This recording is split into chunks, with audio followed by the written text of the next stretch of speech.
Well, that was stupid, and she said so. "It's all right, Amery," Molly whispered. "This was a dumb idea. We can just go." She grabbed onto Amery's arm.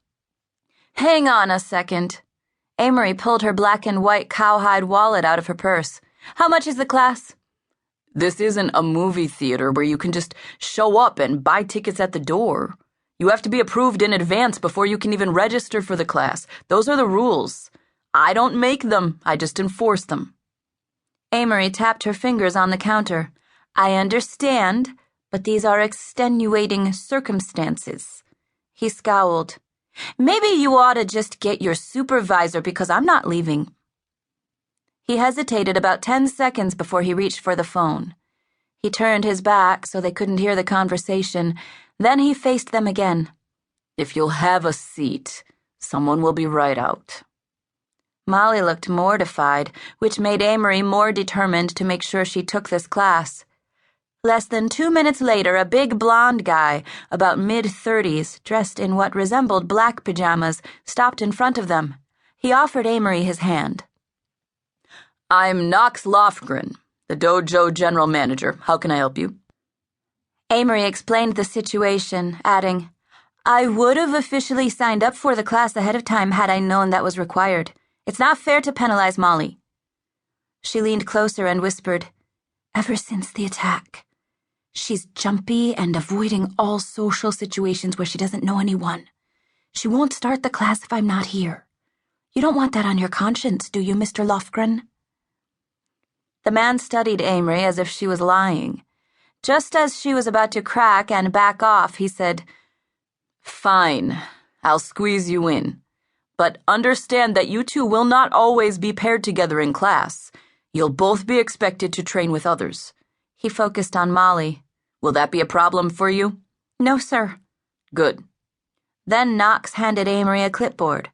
"Also, we alternate Tuesdays and Thursdays for this class. Next week will be Thursday night, the following week Tuesday evening, and so on." "Don't ask why, Amery." "Just fill in the basic details on the application. Will you be paying by credit card or check?" "How much is the class?" $150. Seemed high, but she'd pay it. She slid her credit card from her wallet and handed it to him. "I'll get you a receipt." "Thank you." Soon as she finished scrawling her information, she glanced up at him. This Knox guy could intimidate on size alone. He had to be at least 6'4". Although he had the rugged all-American boy-next-door good looks, he was just slightly scary. "I've included a description of the class and the schedule. Make sure you follow all the rules." A teenage boy raced in. "Shihan, we've got blood in the fourth ring." Shihan, or Knox, or whoever he was, bailed immediately. Tattooed bald guy said, "Ladies, step through the far door. Put your bags on the conveyor belt. If you're bringing weapons to class, I need them out of the bag. If not, you can proceed through the metal detector." Metal detector? Amery was having a hard time wrapping her head around this much security in a place that should be swarming with killer ninjas. "Problem?" She just about let it lie, but curiosity had always been her downfall. "Level with me.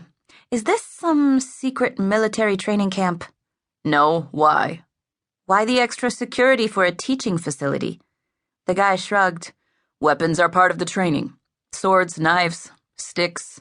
We have to check and approve all weapons that are brought in." "Oh." Molly nudged her toward the door. After they were cleared through security, still sounded bizarre, he pointed to a stocky guy, and that guy waved them over. As they approached him, Amery checked out the joint. The place had clean lines and neutral colors, gray carpet and white walls, where there were walls.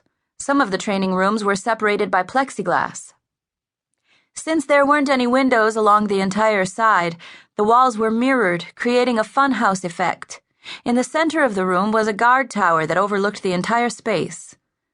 The stocky guy did a quick bow to them and offered his hand. "I'm your instructor for the women's self-defense class. We do use formal titles at Black Arts, so you can call me either Sandan or Sandan Zach." Molly introduced herself first. When Amery gave her name, he frowned. "I don't remember your application."